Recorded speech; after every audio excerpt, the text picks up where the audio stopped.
Откройте, пожалуйста, вашу Библию. Вчера мы закончили тему «Как быть добрым своему пастору».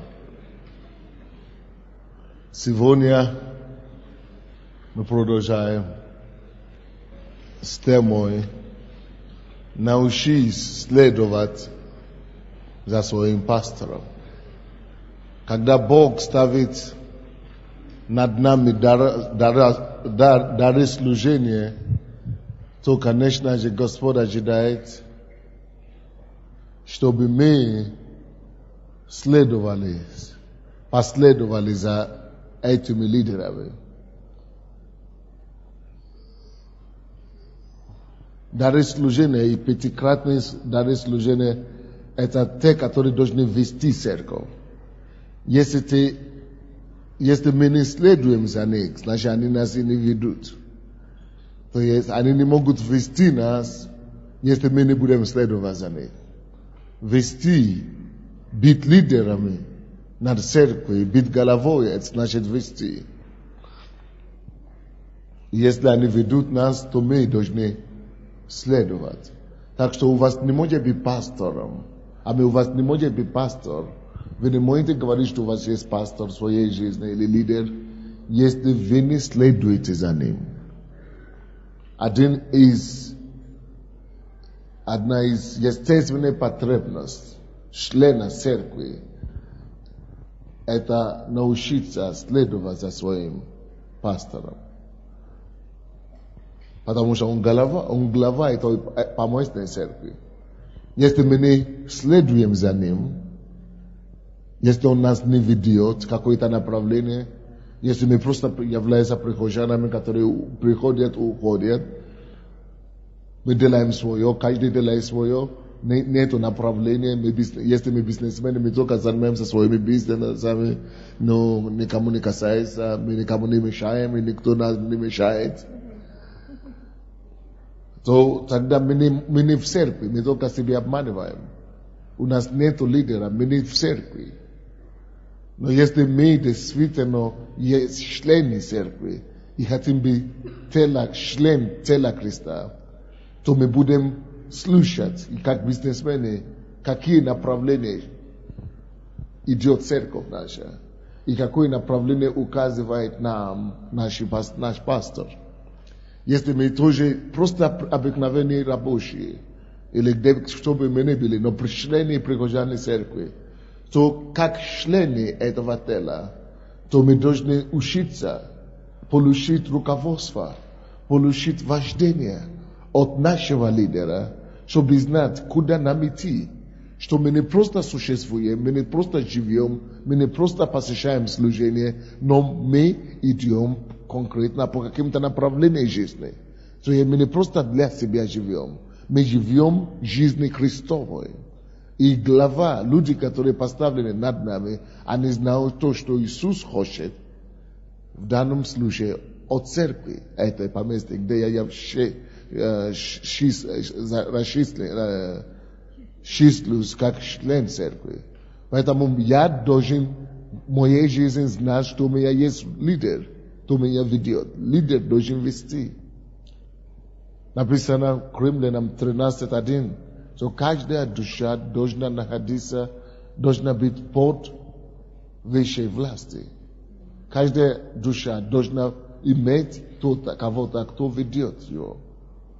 Если душа не имеет лидера, кто его ведет, то эта душа бродит. Эта душа рассеяна. Эта душа то есть блуждается. И Бог не заинтересован, чтобы мы были заблуждены, чтобы мы были потерянными на пастбище жизни. Бог хочет, чтобы мы имели направление в своей жизни, чтобы мы имели руководство в своей жизни. Вот почему Он дал нам пастырей. Поэтому за пастором нужно следовать. Пастор, мы должны ожидать, что это норма, когда наши пастыря ведут нас, когда они дают нам руководство. Очень часто иногда мы приходим в церковь, и мы слушаем то, что пастор требует, чтобы что-то делать, идти куда-то, что-то делать, что-то нужно делать. И мы думаем, Но пускай говорит. Все равно это мне не кажется. Как иногда даже некоторые из нас берет грех на душу и говорят, что как это он контролирует меня, как это он меня, он влазит в мою жизнь. Друзья, если мы уже Христовы, то наша жизнь, мы уже не свои. Наша жизнь уже под Христом. Аминь. Поэтому важно, чтобы мы это поняли с вами. Потому что порой я знаю, что у пасторов бывают такие моменты, когда им даже уже неудобно некоторые вещи говорить своим же членам или своей же церкви, объявить некоторые вещи. Потому что дух бунтовский просто чувствуется некоторое время, иногда, что что-то противится, что-то бьет назад, что-то просто отталкивает это все, что пастор еще не успеет говорить, он уже чувствует сопротивление. Но когда церковь обучена, когда церковь грамотна, когда церковь научена, то свободно двигается Дух Божий. Дух течет, свобода и полнота приходит, чтобы делать все всего, что Бог указывает и ведет делать, этого пастора делать, и эту церковь делать. И тогда члены не будут выступать как тормоз, а они только наоборот будут выступать как трамплин для того, чтобы эта церковь могла делать больше и больше талский период и исполнить свое призвание на земле, как тело Христа. Аминь. Так что мы очень важно, чтобы мы знали, что нормально, когда нас ведут. Нормально, когда у нас есть кто-то над собой. Нормально, когда руководство какое-то указывает нам дорогу. Нормально, когда пастор говорит нам, что делать. Говорит нам, какое видение нужно идти. Он духовный человек. Вы скажете, а если он ведет неправильно? Если он ведет неправильно, Бог ему судья. Бог ему судья. Римлянам 14 глава, по-моему, 4-5 стихи, написано такие слова. Посмотрите. Это не наше дело рассуждать или обсуждать их. Он есть Божий раб. Пускай Бог осуждает и рассуждается с ним. 4 стих. Тот ты, осуждающий чужого раба. Он не есть наш раб, пастор, есть Божий раб. Поэтому не входит в нашу функцию осуждать или обсуждать его. Библия говорит, кто ты такой, осуждающий чужого раба?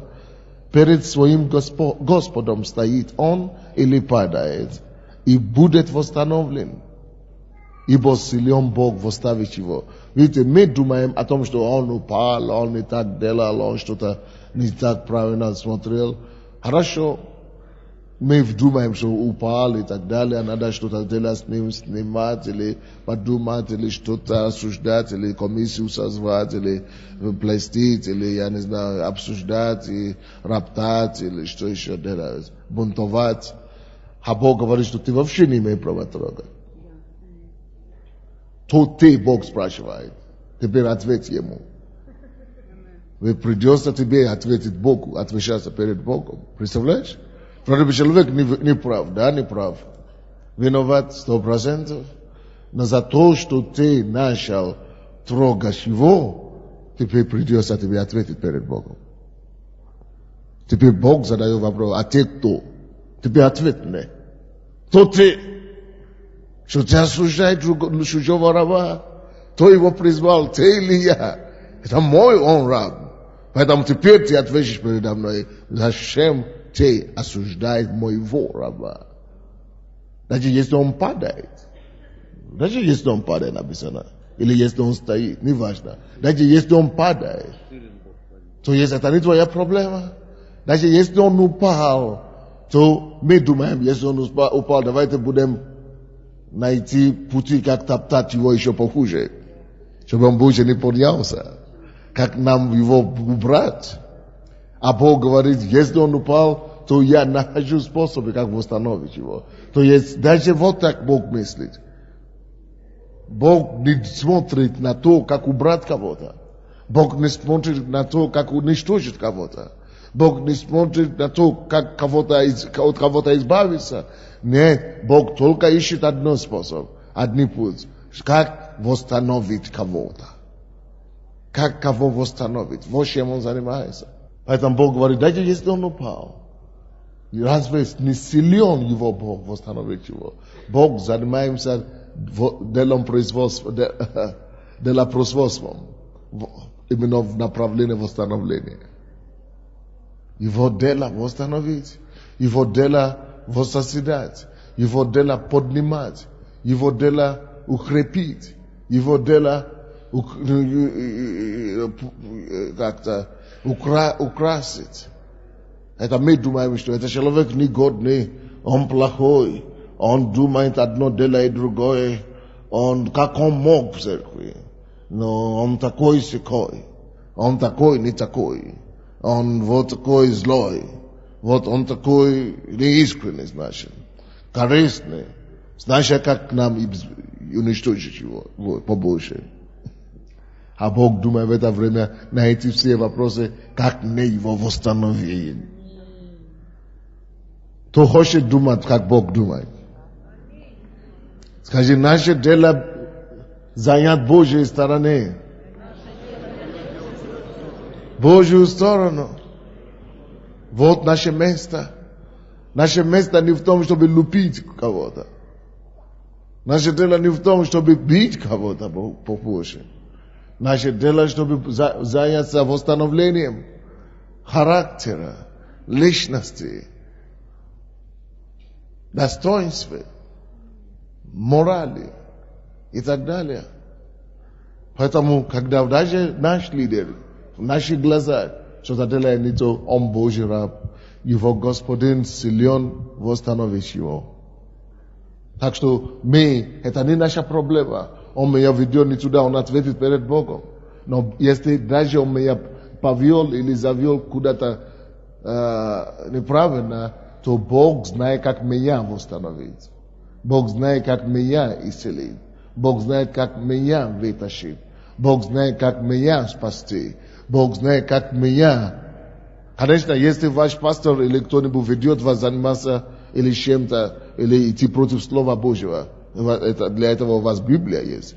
И для этого у вас рассудие есть. Так что вы не должны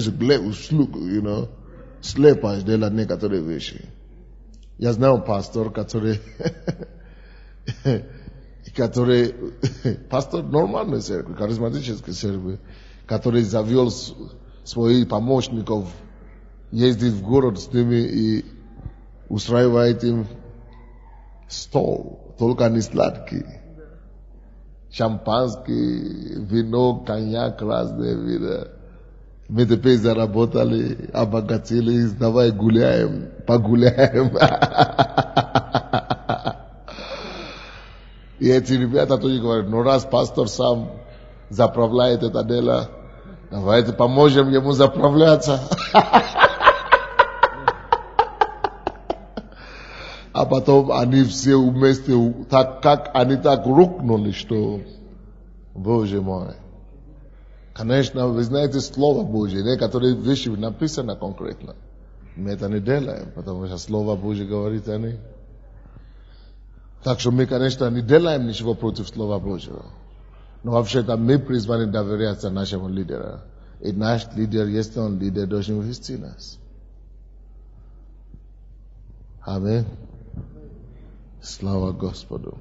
Так что давайте откроем Евреям, 6 глава, 12 стих. Это нормально, когда мы следуем. Вообще-то, чем нам надо найти кого-то, за кем бы следовать? Это тоже нормально. Евреям 6, 12. Не понял. Кто-нибудь нашел? 12 стих. Дабы вы не обленились. Это облениться, это не стать ленивым, правильно? Дабы вы не обленились, но подражали тем, которые верою и долготерпением наследуют обетование. Аминь. Посмотрите, что здесь написано. Бог ставит над нами лидеры, чтобы мы обленились. Чтобы мы не обленились.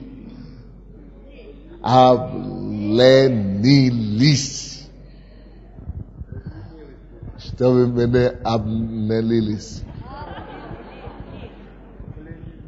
Обленились.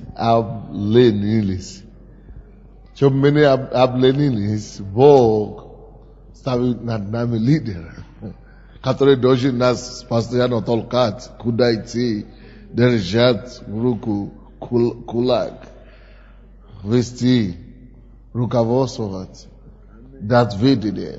Так легко вообще-то нам всем расслабиться. Так легко стать религиозным. Так легко стать обидельными такими, вы знаете. Мы уже ходим, ставим свечки, значит ставим свечки. Все, всем понятно, что делать. Уже приходим, даже зачем каждый день одно и то же делать. Уже скучно, давай каждый год будем делать. Вот как появляется отступничество. Сначала лень, а потом обиденность какая-то. Ну, потом все уже понятно. А потом зачем вообще уже это? Уже реже будем делать, уже реже будем ходить. А потом все. Человек отошел от Бога. Так, чтобы это не случилось с нами, вот почему у нас видение. Вот почему мы должны быть под лидерами. Мы должны слушаться лидеров. Кто не набрал свою 12, снимите его на ниже уровень. Кто не набрал свою, что еще там набирал. Там, что есть движение должно быть. Чтобы никто не обленился, Бог поставил над нами всеми лидер. Чтобы мы могли двигаться дальше, чтобы мы не стали религиозниками, чтобы мы не стали отступниками. Бог зовет перед нами лидер. Представляете, причем написано в этом же стихе, 12 стихе, что мы должны делать, что эти лидеры должны делать, или что мы должны, какое должно быть наше отношение. Считайте, дабы вы не обленились, но подражали. Видите, нужно их лидерам подражать. Павел, пиши. Нужно подражать. Бог ставит лидеров над нами, чтобы мы могли подражать им, чтобы мы могли идти, как они идут, чтобы мы могли следовать за ними, чтобы мы могли подражать им. Скажите, лидер мой, это мой образец.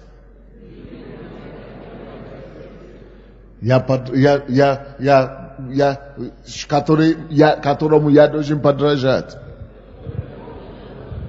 Да. Если у вас нету такого лидера, за кем вы можете идти, вы думаете, я хожу в церковь, но то же самое, что я не хожу. Никакой, все то, что я уже знаю. То это не лидер уже вам. Если лидер не знает больше вас, не ведет вас, не дает вам руководство, не дает вам направление, не дает вам путь, он не двигается вперед, тем более, что вы тоже не будете двигаться вперед. Вот почему каждый из нас стремимся вперед. Вот почему каждый из нас простираемся вперед во всем. Чтобы мы не обленились, Бог дал нам лидеров, которые будут подталкивать нас, вести нас, и, конечно же, за кого мы сможем подражать. Бог хочет, чтобы мы подражали тем, кого Он поставил над нами. Подражали их добрые дела, подражали их Божье, богоразумение, богопознание, которые верою и долготерпением наследуют обетование. Нам нужно подражать их, напишите, веру их и долготерпение их. Нужно подражать их веру и долготерпение. Так что смотрите за эти вещи, за эти качества жизни вашего лидера. Подражать их веру и их долготерпение. Это редкие вещи. Что если он выдержит, я выдержу. Если он прошел эту ситуацию, я пройду. Если он верою достиг такую высоту, такую вершину в Боге, я тоже достигну в своем направлении, в своей области. Если он состоялся, я тоже состоюсь. Если он вопреки всякого разума, всякой логики, если у него это получилось, и у меня тоже получится. Если кто-то сейчас, кто получает откровение, мужчина, Господь прикасается к вам, у вас какая-то болезнь по мозгу, именем Иисуса. Просто верою это возьмите. То есть написано, вы подражаете верой их, долготерпение их. Если он выдержит такие ситуации, я знаю, я выдержу. Я знаю, что я не сдамся. Аминь. Так что Бог говорит, что Бог поставит нас под ними, под лидерами, чтобы у нас могло быть образец, кого подражать, за кем идти. Аллилуйя. Конечно, мы уже знаем, что если мы не подражаем их, если они делают что-то неправильно. Мы подражаем их веру, подражаем их долготерпение. Филиппийцам 4:9. Чему вы научились, что приняли и слышали, и видели во мне, то исполняйте. Разве это не класс? И Бог мира будет с вами. Мне это нравится. Иначе говоря, Павел здесь говорит, если вы будете делать все то, что вы видели меня делающего, если вы будете поступать так, как я поступаю, если вы будете подражать мне, то я могу гарантировать вам одно. Знаете, что он гарантирует нам? Что Бог мира этого, Бог мира, Бог вселенной будет с нами. Слушайте сюда. Если ты будешь делать то, что я делаю, если ты будешь научиться молиться, как я молюсь, если ты будешь находиться ходить перед Богом, как я хожу, если ты будешь находиться и смотреть, и служить Богу, как я служу Ему, если ты будешь гореть для Него, как я горю для Него, я могу гарантировать тебе одно. Этот же самый Бог, который был со мной, Он проявится в твоей жизни. Такое же мощи. В преимущество того, чтобы иметь лидера. И плод рассказывает все. Плод доказательства всего. И у тебя будет тот же самый плод. Если ты будешь ходить, как я ходил, если ты будешь подражать мне такой, как я есть, как я жил, то, что ты видишь со мной. Вот почему лидеры поставлены над нами. Вот почему пастыря есть у нас есть. Чтобы были у кого нам учиться. Чему вы научились, написано. Чему вы научились. Что приняли и слышали и видели во мне. Очень ключевые слова тут. Чему научились. Потому что это одно дело ходить в церковь, слышать все проповеди, присутствовать на все богослужения. Это одно дело. Но это совсем другое. Научиться чему-то. Так что очень важно, чтобы вы смотрели на свою жизнь. Вы учите что-нибудь у своего лидера или нет. Или просто верите его. Он проходит, и ты тоже проходишь. Легкомысленность – это самая большая вина нашего поколения. Пренебрежение и легкомысленность. Там, где мы можем найти драгоценности жизни, мы просто по праздности пропускаем. По праздности. Мы должны воспользоваться всеми возможностями, чтобы научиться в разговорах, поступках, на встречах, просто наблюдая за ним, следуя за ним, Мы должны воспользоваться каждой возможностью, чтобы научиться чему-то у своего лидера. Вот почему он поставлен над вами. Он не просто так поставлен над вами.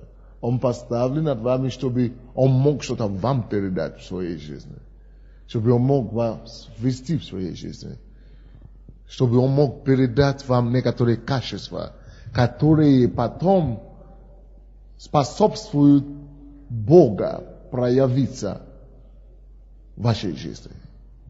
Потому что он говорит, если вы будете научены, то, что вы научились от меня, если вы будете жить по тому, что вы научились от меня, то Бог мира будет с вами. То гарантия даю вам, что вы увидите Бога, вы увидите силу Божию, вы увидите Его проявление, вы увидите Его чудеса, вы увидите Его, что Он проявит себе вам, как Он проявил мне. Если вы сможете поступать так, как вы научились у меня. Но прежде чем поступать, как вы научились, надо сначала научиться. То есть используйте все возможности, всеми возможностями, все, которые жизнь дает вам. Знаете, всем нам подбрасывает Бог массовые возможности, массы возможностей. Одни мы улавливаем, другие мы просто пропускаем, мы просто теряем. Но я думаю, что Бог дает нам сейчас мудрость, чтобы мы меньше теряли, чтобы мы побольше подхватывали сейчас. А также говорится о том, что чему вы научились от меня, так, что приняли. Бог ожидает, чтобы мы всегда принимали что-то от тех, которые над нами. Чтобы мы учились от них, чтобы мы научились чему-то от них, и чтобы мы принимали что-то от них. Можешь ли ты сказать, что ты принимаешь что-то у твоего лидера или пастора, который Бог поставил над тобой? Принимаешь ли что-нибудь от него? И насколько?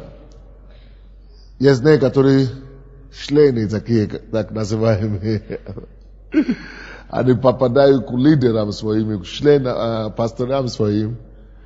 Вы знаете, вместо того, чтобы слушать, искать, быть, как вам сказать, щепетильным даже, чтобы что-то выдрать у своего лидера или пастора. Они приходят все время и пытаются учить. Они все время говорят. Все время. Это, конечно, хорошо. Всем нам надо иногда выговориться.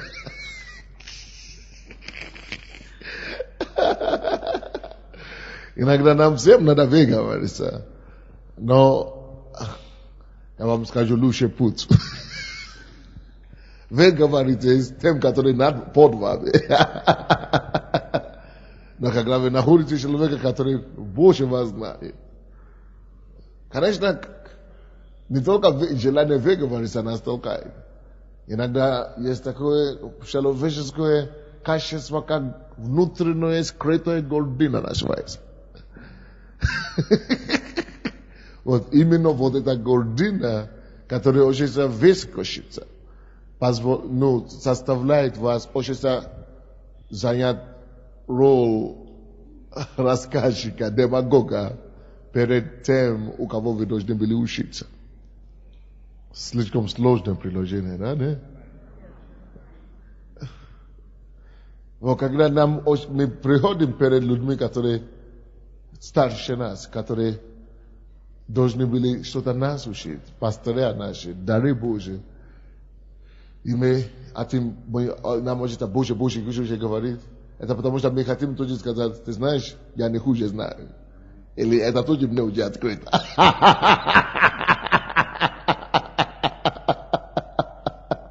Конечно, нам не хочется признаться себе этого. Но Бог говорит нечто в Яков 1, по-моему, какой стих, 19, что будьте скор. В чем? На слышание. И медлен в чем? На слова. Кто-то говорит, да, вот это проблема украинцев. Не только украинцев, это у всех есть эта проблема. Но надо учить себя, надо обучать себя. Надо научить себя быть таким, который умеет быть скорым на слышание и медленный на это самое, на слова. Особенно перед людьми, которые знают больше тебя, которые могут учить тебя, от которых ты можешь что-то принять. Конечно, если они тебе дают говорить, говорят, хорошо, твоя очередь, ты выскажи или что-то скажи, конечно, скажи. Надо это высказать тогда. Но тогда, когда они еле-еле говорят 2 слова, а ты уже перебил, они говорили 2, ты уже ставил 4-ю реплику. То, конечно, тяжело вот так принять что-то. Так, короче, о чем мы говорим? Бог ставит над нами пасторей, чтобы мы могли принимать что-то от них. А чтобы принимать, надо быть скор на слышание. Аминь. Надо научиться слышать, принимать. То, чему вы научились, то, что вы приняли, то, что вы слышали и видели во мне. Оказывается, что мы учимся не только тем, то, что мы слышим, не только ушами.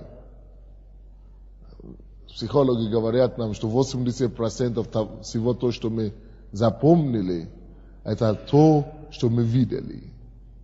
Так что нам не только нужно слышать и быть скор на слышание, нам надо тоже быть скор на видение, на то, чтобы видеть отношения, как наши дары служения, которые Бог поставил над нами, ведут себя во всех разных жизненных ситуациях. То есть, что мы видели.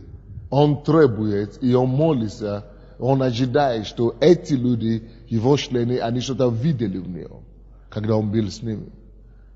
Он ожидал, что вы что-то видели, и вы запомнили это. Вы не только видели изобилие, вы не только слышали изобилие, не только учились из изобилия, но все это стало разумением для вас. Только когда это становится разумением для нас, тогда мы можем поступать так. Он говорит, что все это исполняйте, чему научились, то, что вы слышали, то, что вы приняли, и то, что вы видели. Он говорит, все это исполняйте. Братья и сестры, Бог ставит над нами пастырей, чтобы мы могли смотреть за ними, видеть у них что-то, некоторые качества, как они ведут себя, как они живут, чтобы мы могли слышать, как они говорят, что они говорят, и делать так, и жить так, чтобы мы могли не только слышать, но чтобы мы могли учиться чему-то у них, и чтобы мы могли принять то, что у них есть. И когда мы это будем уверены, что мы приняли, что это есть, что мы это делаем, Бог говорит, делай, поступай так, как ты увидел, поступай так, как ты учился, поступай так, потому что ты принял, поступай так, потому что ты видел. И что будет?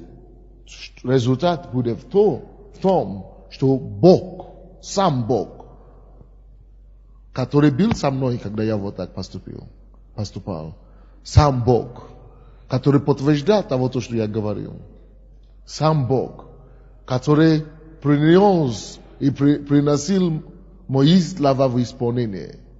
Этот Бог, Он увидит вас, делающие то же самое, и будет с вами. Кто из вас хочет, чтобы Бог делал такие же дела, которые Он делает в этой церкви, в жизни пастора, в его жизни? То этот стих точно для вас.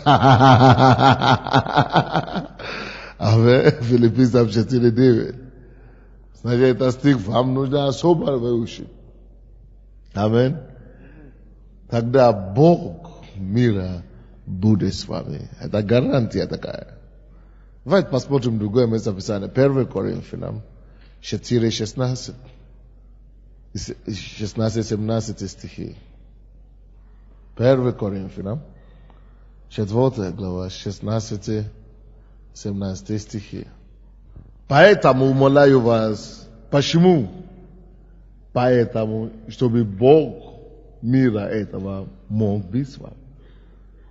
Поэтому умоляю вас, подражайте меня, как я Христу. Это настоящий лидер, настоящий пастор. Есть некоторые пастора, которые даже сейчас говорят, ты знаешь, меня не подражайте. То, что я вам говорю, делайте то, что я говорю. А то, что как я веду, как я живу, не подражайте меня. А наоборот, Павел говорит, что наоборот, подражайте меня. Он уверен, что он хороший лидер. Он уверен, что он хороший пастор. Что он хороший пример. Я бы хотел, чтобы все наши лидеры и пастора могли вот так сказать. Подражайте меня, как я Христу. Поэтому умоляю даже вас. Ну, представляете себе такую фразу? Такие слова. Умоляю даже, чтобы вы подражали меня. Ну, прямо умоляю. Не то, что, ну, смотрите, ну, можно, ну, как хотите. Нет, он настолько быть уверен, что если вы будете ему подражать, что ваша судьба, вы состоитесь. Что ваша жизнь будет все успешной, определенной, однозначной, счастливой, если вы будете подражать ему. Итак, я то же самое говорю сегодня. Подражайте мне, как я Христу. И тогда этот же Бог сделает то же самое у вас и для вас. Во всех направлениях жизни. Мы есть спасители мира, разве это не класс? Мы есть восстановители земли. Мы есть судьи планеты. Во кем Он поставил нас. Мы имеем надежду. Мы знаем, почему мы вот так живем. Мы знаем, почему мы живем и для чего мы живем. Мы знаем нашу миссию. Мы знаем, что мы посланы собрать изгнанников Израиля. Мы знаем, что мы посланы восстановить дом Яковлева. Мы знаем, что Бог поставил нас, чтобы мы вызвали мир к Нему и подготовили церковь Его для Его пришествия. Мы знаем, почему мы живем. Мы есть восстановители разрухи исторические, экономические, политические, жизненные разрухи у людей. Мы есть восстановители их.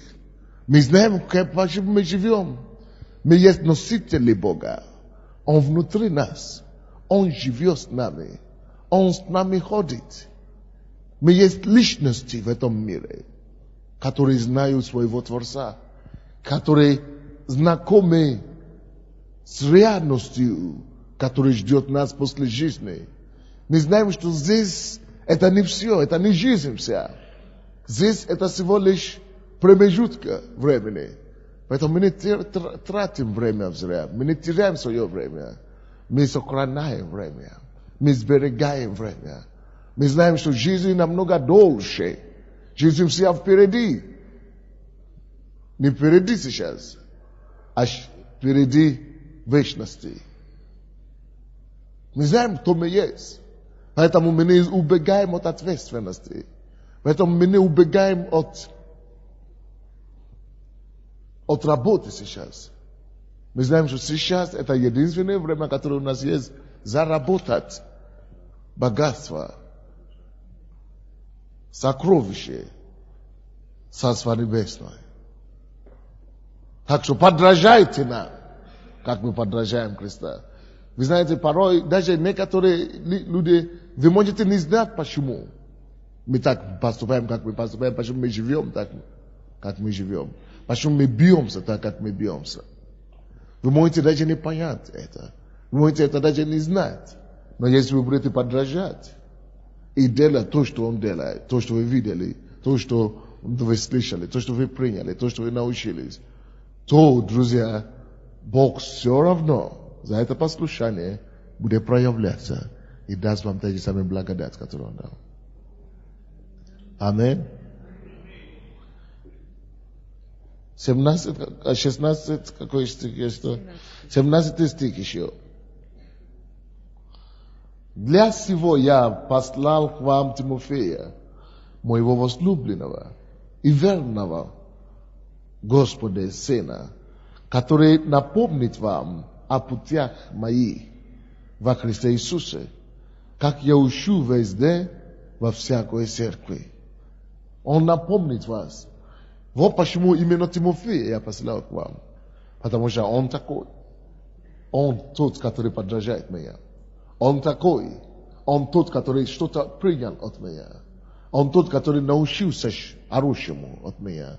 Он тот, который действительно видел мой образ жизни, знает мои пути. Поэтому я именно его посылаю к вам, чтобы он напоминал вам эти мои пути. Потому что он знает. Потому что он воспринял. Потому что он подражал. Поэтому его послал. Только тех, которые следовали, умело следовали за своими лидерами и дарами служения. Только тех Бог будет поручать что-то дальше и доверять. Так что если вы хотите, чтобы Бог действительно был с вами, доверял вам дело служения, доверил вам что-то в будущее, научитесь следовать, научитесь слушаться, научитесь учиться, научитесь принимать, научитесь смотреть за тем даром, который Господь поставил над вами. И тогда Бог убедится в том, что Он даст вам все необходимое, которое вам нужно, чтобы состояться как служитель. Тогда Он сможет доверить вам много чего, что нужно будет, чтобы вы прославили Его и явили Его славу. Так, как вас зовут, сестричка?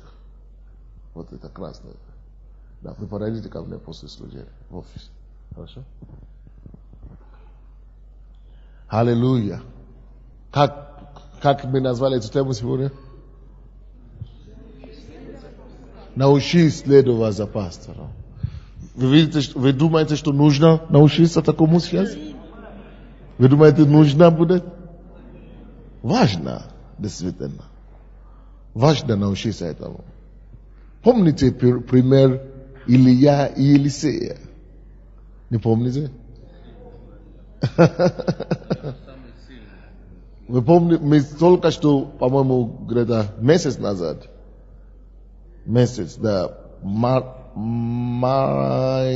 апреле, да, даже в апреле месяце всего лишь, мы учили и говорили, проповедовали об этом, как научиться следовать за мужем Божьим.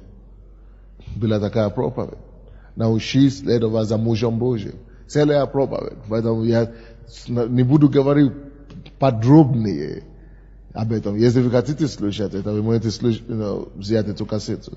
На 1 Коринфянам, 4 Царств, прошу прощения. 3 книга Царств, 2 глава. Вы можете читать эту историю Елисея с этим, как его, Елиим, Илья и Елисея. Кто есть? Он говорит, если ты будешь следовать за мной, слушайте, я вам гарантирую, что когда вы пытаетесь и принимаете решение следовать за мужем Божьим, то вы увидите, что там в той истории были сыны пророков, которые на каждом пункте пытались сбить его с дороги. И я хочу вам то же самое сказать. Будут сыновья пророки, будут разные люди верующие. Сыновья пророка — это прообраз, чтобы мы знали, что это не верующие они. То есть будут верующие в той же церкви, которые будут, когда вы принимаете решение уважать, следовать за пастором, посчитать его, они будут вам указывать, а ты знаешь, что он вообще, его уже не будет, он уже все, закончен. Ты знаешь, что он бесполезно тебя следовать. То есть будут такие соблазны у вас. Спешите. Следование за мужем Божьим будут соблазны.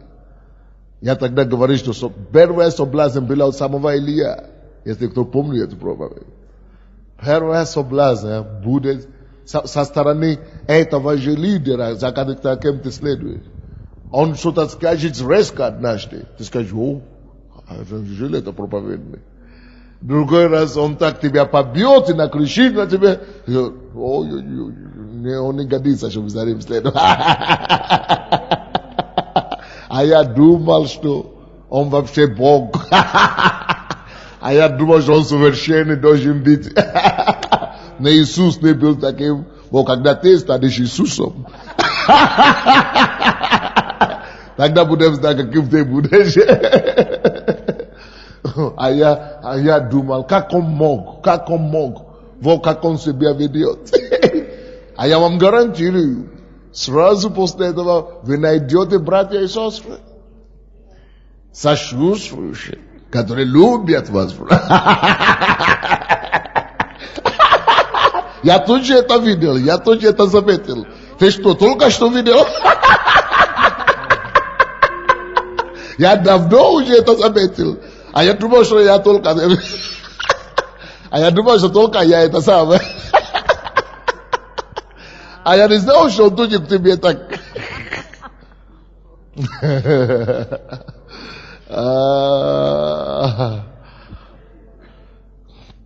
Да.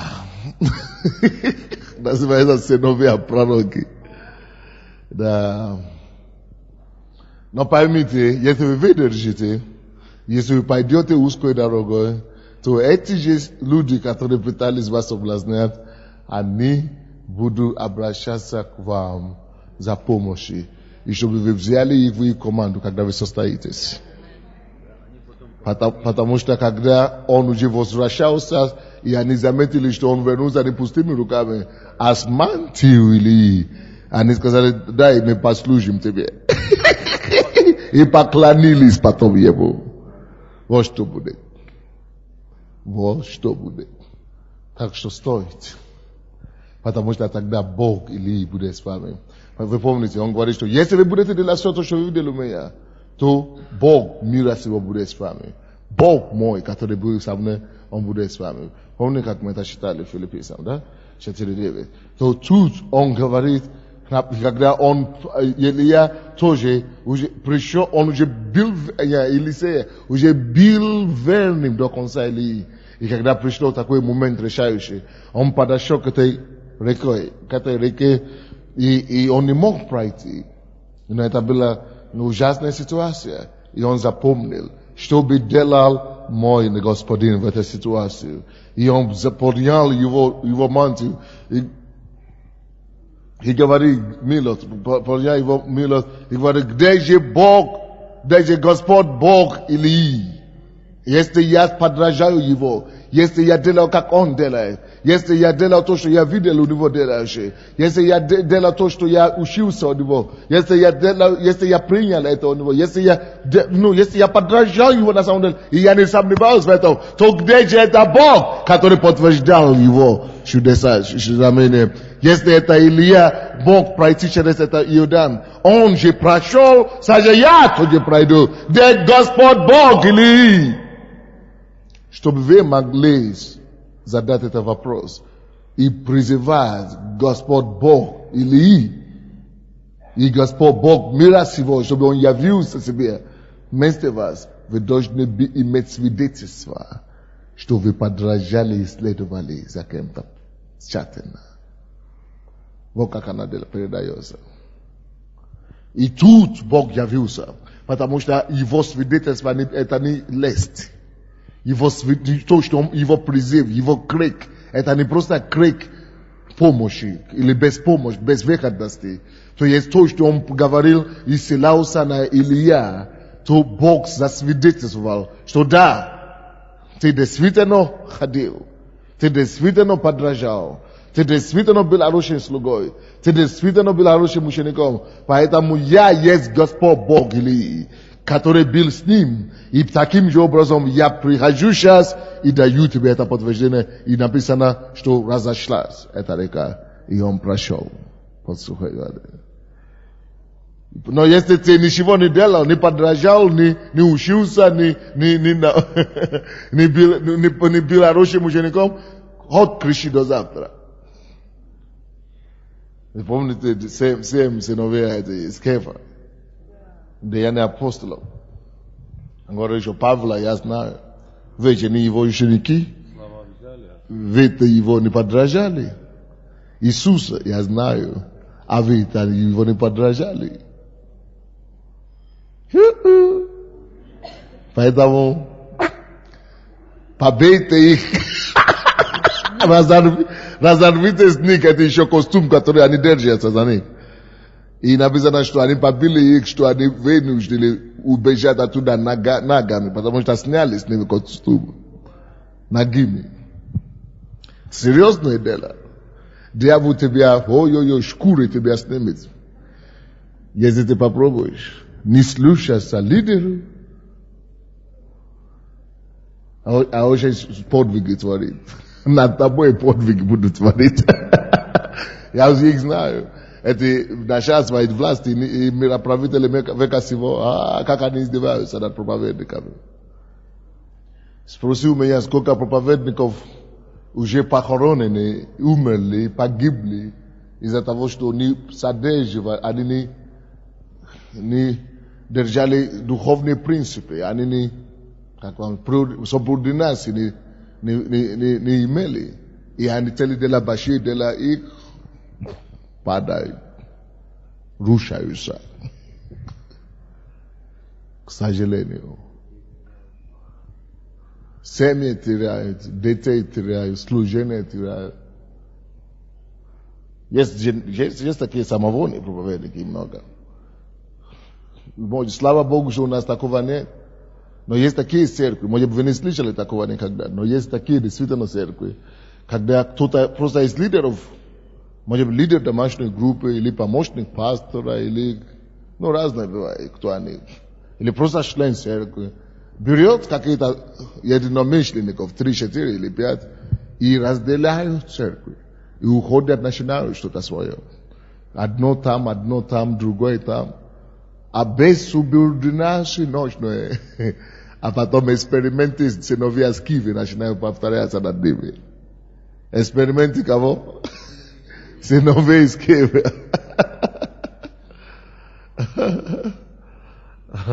Это в 19 главе, да, Деяния апостолов. Вы можете записать на всякий случай. Но мы знаем лучше, аминь. Скажите, мы знаем лучше. Правда. Дальше. Будьте, что я хочу сказать дальше. Следующая рубрика. Это так. Доставьте ему удовольствие. Можно так сказать? Доставьте ему удовольствие.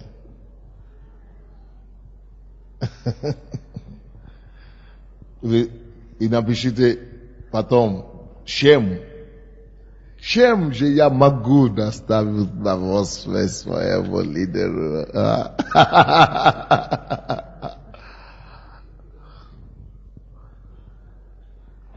Хороший вопрос. Чем вы сможете доставлять вашему лидеру, пастору удовольствие? Откройте, пожалуйста, 3 книга Иоанна. 3 послание Иоанна. 4 стих.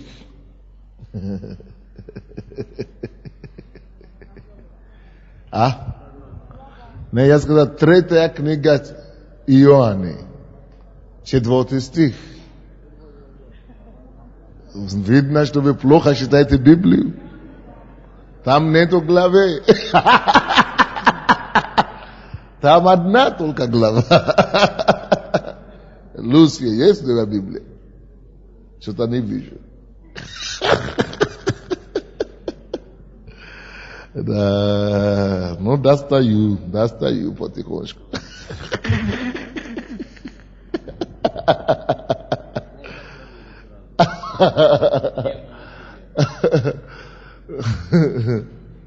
Короче, 3 книга Иоанна, 4 стих. Есть такой, короче, если кто сомневается. Только главы там одна.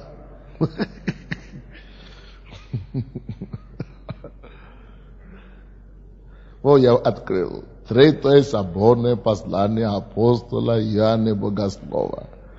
4 стих говорит.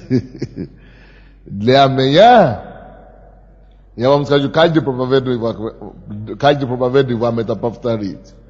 Для меня нет больше радости, как слышать, что дети мои ходят в истине. Вот самое большое удовлетворение и радость, которую могли бы доставить своему пастору когда-нибудь, это то, чтобы жить по тому, что он учит вас. Будьте исполнителями, делателями слова, которое вы принимаете от него. Имейте разумение, короче. Имейте разумение. Это самая большая радость. Нету больше радости, Павел пишет, Иоанн пишет, как только когда он слышит, что его дети ходят в истине, не грабят, не крадут, не дерутся, не что еще не делают, не блудят, не колятся, не пьют, не ругаются, не нервничают, не обижают, служат Богу, не засиживаются в Киеве, а берут миссионерское призвание по Украине, ездят, начинают церкви, спасают души. Вот это что дает удовольствие больше всего. Да. Павел тоже выразил подобную радость, подобное пожелание, чтобы именно люди были делателями слова, то, что он учил их. 1 Коринфянам 11 глава, 1-2 стихи. 1 Коринфянам 11 глава, 1-2 стихи. Будьте подражателями мне, как я Христу.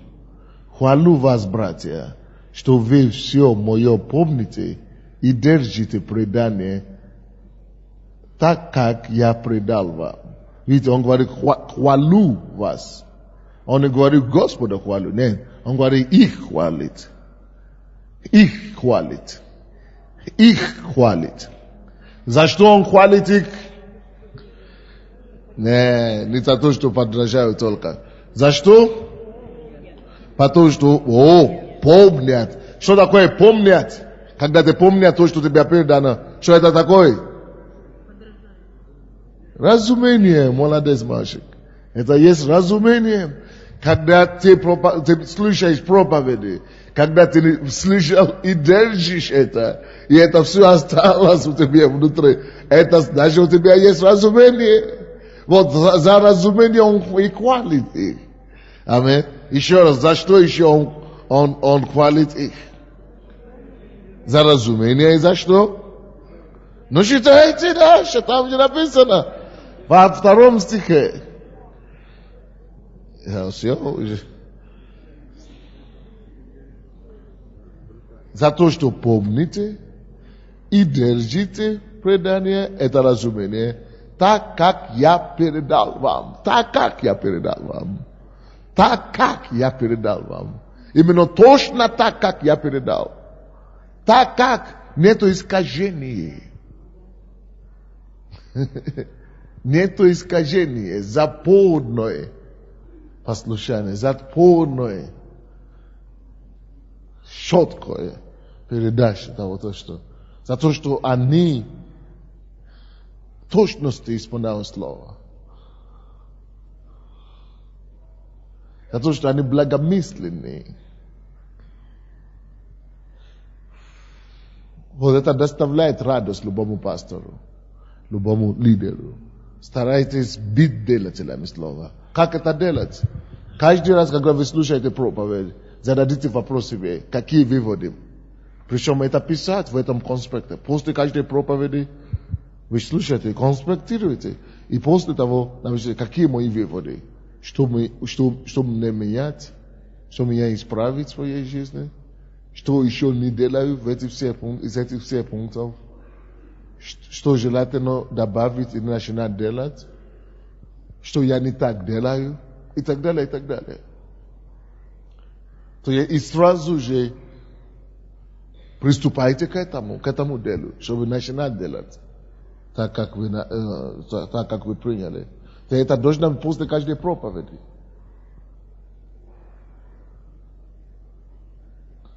Если вы не задаете себе такой вопрос, что мне делать с этой проповедью? Как мне поступать? Что мне менять? Что мне исправить? Какие шаги? Какие выводы? И писать эти выводы.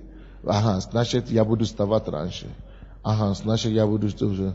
Если это не писать и так далее, и начинать следовать, это у вас не будет эффект. Вы будете каждый раз принимать решение и никогда не добираться до того, чтобы делать. В общем дело. Деяния апостолов, 20 глава.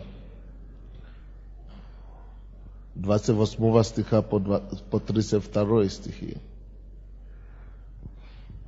28 по 32 стихи. Итак, внимайте себе и всему стаду, в котором Дух Святой поставил вас блюстителями, пасти церковь Господа и Бога, которую Он приобрел себе кровью Своею. Ибо я знаю, что по отшествии моем войдут к вам лютые волки, не щадящие стада, и из вас самих восстанут люди, которые будут говорить превратно, дабы увлечь учеников за собой. Поэтому бодрствуйте, памятуя, что я 3 года, день и ночь, непрестанно со слезами учил каждого из вас. К чему он призывает их здесь, в 31 стихе? К чему он призывает их одним словом? К разумению. Да, ну, значит, эта тема еще не засела у вас. Давайте прочтем еще раз. К разумению, конечно. Поэтому бодрствуйте, памятуя. Когда вас, то, что он учил, он говорит, памятуя, что я 3 года, день и ночь, непрестанно со слезами учил каждого из вас. То, что он учил их 3 года, он говорит, что вы помните их, бодрствуйте в них. Это значит, он напоминает им о разумении, не только слышите их, но живите в этом. Но памятая, живя, бодрствуя в этом. То, что я учил вас, я уже передал вам это. Вот разумение, когда есть разумение в церкви, это самая большая радость пастора. Потому что он знает, что, видите, он предупреждает их об атаках. Он говорит, что я знаю, что лютые волки нападут на вас. И они будут пытаться увлечь некоторых из вас в сторону от того, что я учил вас. Он предупреждает их об атаках. Алло, у всех нас будут атаки. Но вы знаете, как понять, есть ли у вас разумение или нет? Как вы реагируете во время давления и атак? Если атака приходит на вас, если неприятность приходит, и вы расстраиваетесь, вы начинаете уже отпускать руки, вы начинаете уже плакать, вы начинаете уже расстраиваться, значит, вы не все то, что вас учили, это ерунда. Не дошло ничего до вас, даже если вы спите в церкви, даже если вы уже 20 лет ходите в церковь, вы ничего не поняли. Идите начинать все заново, в школу поступите, детский садик. Venilou Sheshem Nova Brachon Nava. Venilou Sheshem Niveru Shevadajan, como nem católico slushak. Este neto razumenia. Vou para Shimon prizivai que o razumeniu. Что идите, держите, помните то, что у вас есть. А так давление пришло, что-то не так выходит, как вы думали, что должна войти. Вы начали, я уже не знаю, я уже ничего не хочу, я уже хочу, даже умереть, чушь не умереть. Значит, ты все время не был верующим никогда еще.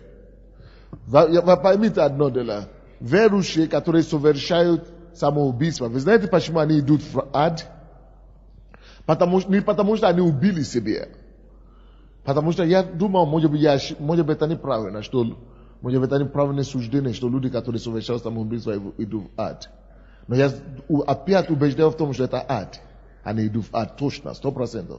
Почему? Потому что когда ты совершаешь самоубийство, ты не просто убил человека без возможности покаяться за него. Потому что после жизни еще не покаешься. Но ты еще совершил самый главный грех. Ты отрекся от веры. Вот самое главное, почему люди идут в ад. Потому что если я уже говорю, что я уже не могу жить, я уже разочаровался настолько, что все, я не могу. Это значит, что ты заявляешь Богу, что Он не силен избавить тебя от этой проблемы. Что ты потерял веру в Него, что Он не может тебе помочь, Он тебе не поможет, не даст будущее. То есть ты отрекся от возможности Бога, что Он вообще, ты вообще превратил его в паралич. Ты просто вычеркнул Бога, видишь. То есть, что такое совершить самоубийство? Это значит потерять веру во всем. Это значит, ты уже поверил в том, что Бог тебе уже не поможет. Вот что такое для самоубийства. Ты уже сам этим говоришь, что даже Бог ничего не делает. Даже Бог не может ничего делать. То есть ты отрекся от веры в Бога, что Он может все делать. Вы понимаете, что я пытаюсь сказать, нет? Или тяжеловато? 32 стих.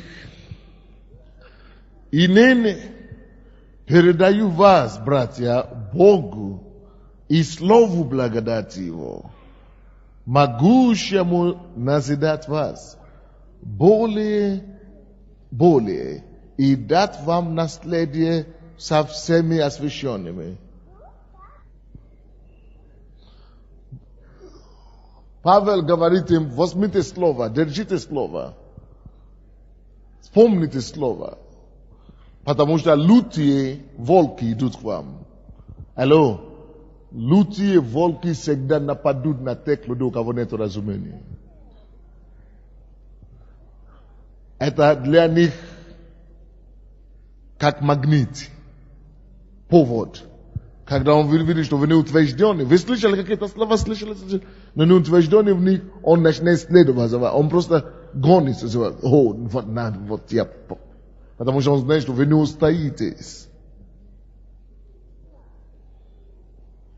Лютые волки придут, поэтому, пожалуйста, удержите. Потому что даже если, притом, если вы укоренили в слове, все равно лютые волки придут, все равно он потерпит поражение.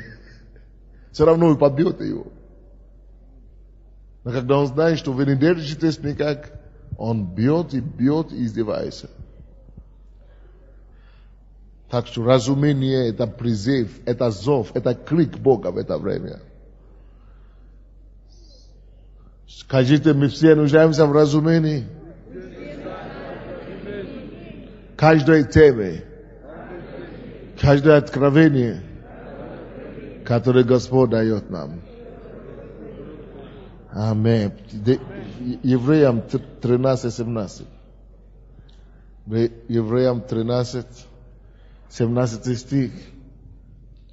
Слушайтесь вашему пастору. Исполняйте то, что вас учат. Это доставляет им разум. Радость. Потому что этим самым он знает, что вы выдержите во всех ситуациях. Этим самым он знает, что вот эти, они выдержат, они победят все ситуации. И пастор спокоен.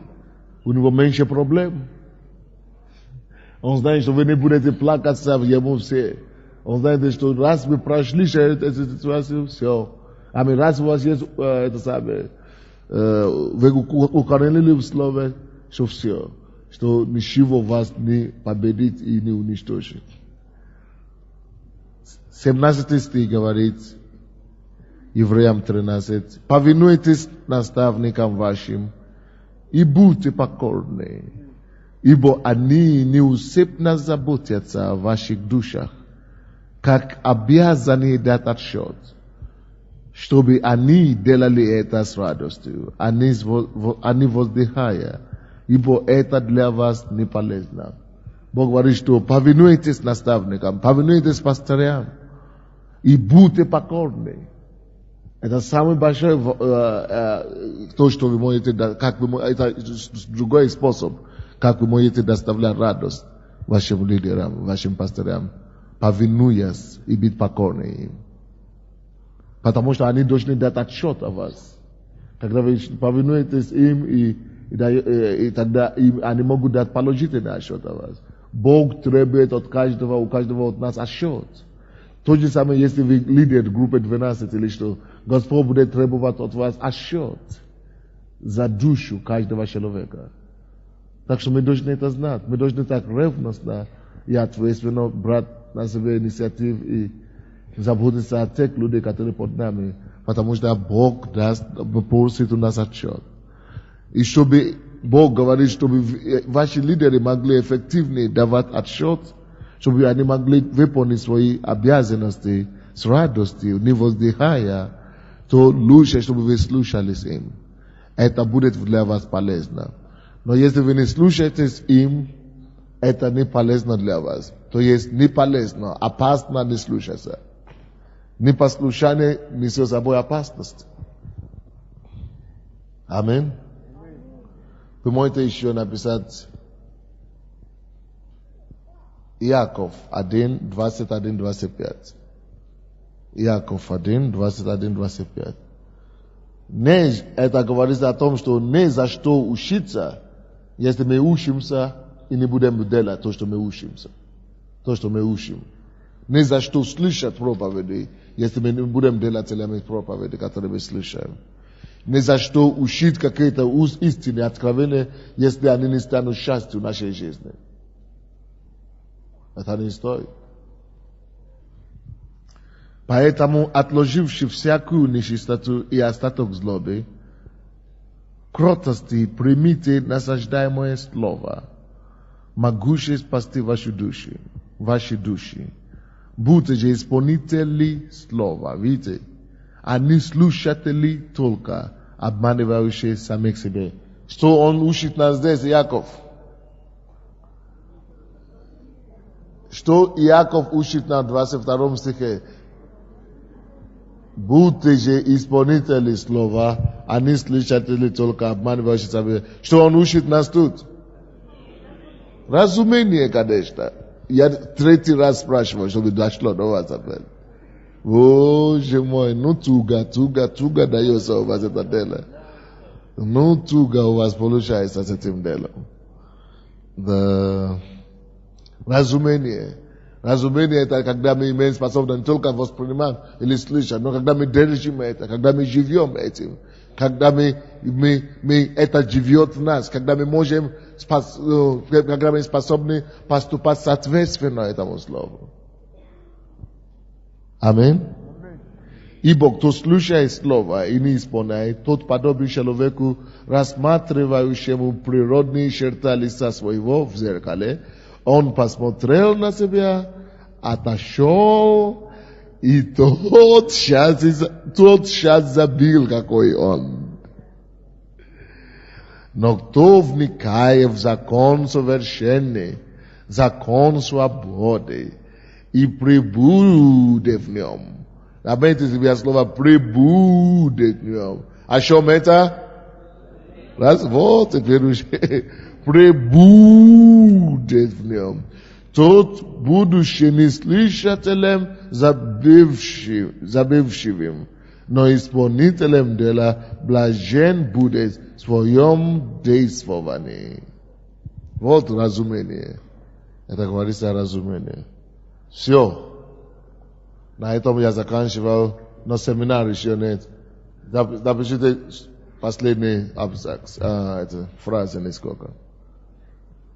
Напишите рубрику, что нужно помнить о своем пасторе. Что нужно помнить о даре служения, который над вами, или о своем пасторе. Первое. 1 Коринфянам 16:16. Кто-нибудь считает? 1 Коринфянам 16:16. Включите микрофон сюда. Будьте и вы почтительны к таковым, и ко всякому содействующему и трудящемуся. Будьте И вы почтительны. почтительны к ним. То, что вы должны запомнить, это как резюме. Будьте почтительны к вашим пасторам. Следующее. Филиппийцам 2:29. Филиппийцам 2:29. Второе, что вам нужно запомнить о своем пасторе. Примите же его в Господе со всякой радостью, и таких имейте в уважении. Примите его в Господе, во-первых. Напишите это. То есть вы никогда не должны принять его как Ларису, как Наташу, как Николая, как Василия. Вы никогда не должны принять как личность, как человека. Примите его в Господе. Во-вторых, примите его с радостью. То есть правильное принятие его. Правильно примите своего пастора.